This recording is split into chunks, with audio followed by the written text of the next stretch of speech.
Donc tout ce que tu fais, tu l'assumes et tu sais exactement ce que tu fais. Exactement. Tu ne te laisses pas manipuler. Non, non. Eudoxie, dès que l'affaire Dubaï Porta Potty a éclaté sur les réseaux sociaux... Je t'entends faiblement, je ne sais pas pourquoi. Dès que l'affaire Dubaï Porta Potty a éclaté sur les réseaux sociaux, tu t'es empressé de faire une publication sur ta page. Tu fais partie des premières influenceuses d'ailleurs à avoir publié sur cette affaire. Pourquoi? Oh, tout d'abord, à chaque moment que je me connectais, j'entendais des gens faire des posts Dubaï, Dubaï, Dubaï.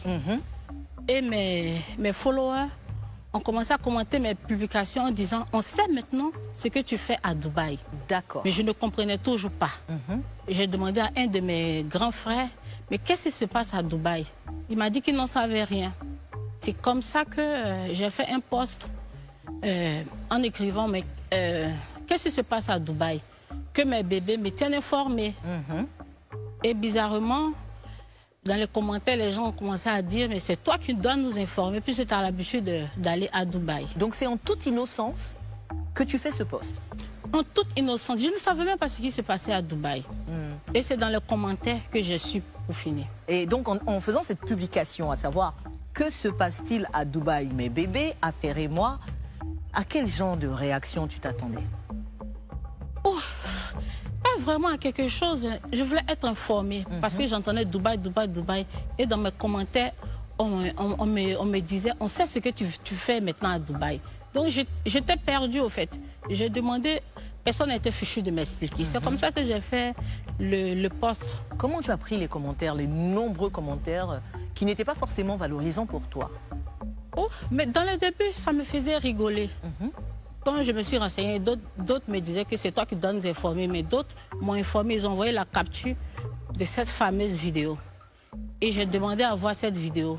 Mais je suis quittée sur Facebook et je suis allée écrire à ma cousine qui est aux États-Unis. J'ai dit, ah, on vient de me parler de quelque chose, on dit que ça fait le buzz. Donc c'est comme ça qu'elle m'a envoyé la vidéo. Mais elle m'a dit qu'elle-même n'a pas pu regarder la vidéo. Donc c'est comme ça que j'ai regardé. Et c'était ma toute première fois de voir cela. J'étais très choquée. Eudoxie, pourquoi selon toi, les regards se sont posés sur ta personne une fois que l'affaire a éclaté? Pourquoi tes followers, justement, te marquaient sur des commentaires pour dire Dubaï, Dubaï? Pourquoi toi? Parce que j'allais beaucoup à Dubaï. Et ils ont commencé à partager mes anciennes publications de Dubaï. En disant que... en disant que on sait ce que je m'aurais fait à Dubaï, porti, portante, comme ça. Ce qui se passe en ce moment. Et comme je l'ai dit, ça me faisait rigoler. Je ne peux pas imaginer qu'on puisse même penser que moi, je peux faire cela. Ça me faisait rigoler. Et c'est comme ça j'ai fait un live pour parler à mes fans, leur dire d'abord que je serai au Burkina, et puis on parlait, leur dire d'arrêter de m'associer à cela. Et c'est vrai que ça me fait rigoler, mais je n'aime pas. Ça prend une autre tournure que je n'aime pas. Donc ils ont commencé à me poser des questions. Mais comment toi tu fais pour avoir de l'argent?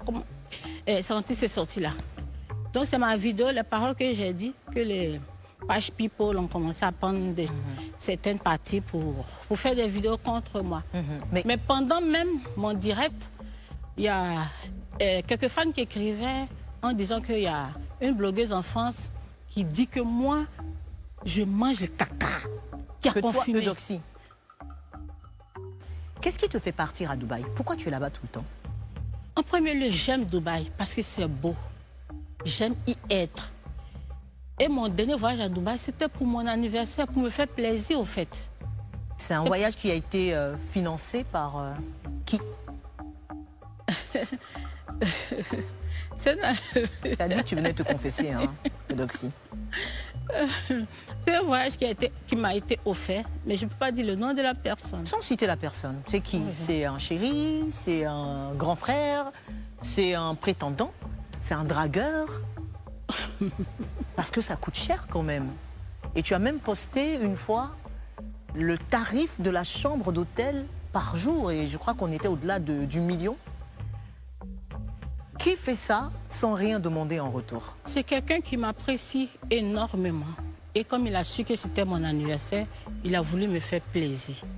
C'est pas ton chéri? Pas encore. Pas encore, tu as dit? Est-ce que tu comprends, Eudoxie, les regards interrogateurs de ceux qui sont tes détracteurs? Est-ce que tu comprends quand même un peu, quelque part, que parce que les gens te voient et que tu as un mode de vie qui va au-delà de, voilà, de l'ordinaire, qu'ils se disent « Ah, il y a anguille sous roche, c'est pas clair. » Est-ce que ça, tu comprends au moins? Oh, je ne comprenais pas. Parce que je me dis, c'est vrai que moi, on me fait des cadeaux. Eux, dans leur tête et leur esprit, se disent que tant que tu n'as pas couché avec quelqu'un, mais tant que tu n'as pas fait ci et ça, on ne peut pas te donner autant d'argent. Donc, je les ai fait comprendre que c'est mon heure de gloire, c'est ma grâce. Si je vais sortir avec quelqu'un, je sortirai avec quelqu'un, pas parce qu'il m'a donné beaucoup d'argent. C'est ce que j'essaie de leur faire comprendre, au fait. Et donc, tout l'argent que tu as aujourd'hui, bon, tu as dit, c'est tes prestations aussi, au-delà de l'argent que tu gagnes avec tes prestations, tout le reste de l'argent, c'est des admirateurs qui te les donnent. Exactement. Il y a des femmes aussi, comme des hommes aussi. Ah, il y a des femmes comme des... Ce sont des gens qui vivent ici? Non, non, non. Il n'y a pas d'Ivoiriens dedans? Il n'y a pas d'Ivoiriens dedans. Est-ce qu'il y a des gens qui vivent à Dubaï qui sont dedans? Pardon? Il y a des gens qui vivent à Dubaï qui sont dedans. Il n'y a pas d'Arabes dedans. Pardon. Bon, aujourd'hui, on voit de plus en plus de nos sœurs, nos jeunes sœurs Eudoxie, se dénuder sur la toile. Est-ce que tu te sens quelque part un peu, Eudoxie, je m'entends parler, hein, je dis un peu responsable de cette dégénérescence des mœurs? Parce qu'on te voit beaucoup en maillot de bain, en lingerie, tu fais des photos assez osées aussi. Est-ce que quand tu vois des filles, des petites sœurs faire ça, tu te dis quand même que tu fais partie des gens qui ont créé un mouvement qui n'est pas forcément valorisant pour les femmes? Tu te dis ça souvent? Non, non, non, non. Je ne pense pas que j'ai incité certaines filles, sans doute à se dénuder, je ne pense pas. Même si tu ne le fais pas exprès, est-ce que quelque part tu te dis pas... Parce que tu dis que tu es influenceuse, donc tu influences aussi les tendances, que ce soit sur TikTok, sur les réseaux sociaux. Est-ce qu'il n'y a pas un jour où tu te dis je suis en train de créer quelque chose, les gens me suivent trop? Je sais pas, ça te... Non, rien. Au fait, quand j'ai commencé, il y a eu trop d'acharnement sur moi. Avant même, je ne portais pas les maillots de bain comme ça. Même quand je mettais un maillot, je mettais un panier ou un foulard. Les gens ont commencé à m'intoxiquer. Ils ont commencé à dire, oh, c'est pas normal, pourquoi elle fait ça, pourquoi elle fait ça? À force de me reprocher des choses, j'ai commencé à me donner une idée pour leur dire que c'est pas à vous de me dire quoi que ce soit. Sinon, je n'incite pas les filles à faire comme moi. Mais je me dis que c'est normal, tu vas à la piscine ou à la plage, c'est normal de te mettre en maillot. Et puis c'est vrai que quand je mets en maillot, je poste des photos sexy. Mais je n'incite pas vraiment certaines personnes à faire comme moi. Et donc, si jamais tu es sortie avec quelqu'un pour de l'argent, est-ce que tu serais capable de nous dire ça aujourd'hui? En toute sincérité, au nom de tout ce que je cherche dans ma vie, je ne l'ai jamais fait. Jamais, jamais. Jamais fait. Si je suis avec quelqu'un, c'est que j'ai des sentiments, c'est que je prouve des sentiments pour cette personne. Je gagne déjà suffisamment d'argent, je n'ai pas besoin d'aller coucher pour de l'argent. Est-ce que tu as été totalement sincère dans ce confessionnal? J'ai été plus que sincère. Eudoxie Yahou, merci. Merci.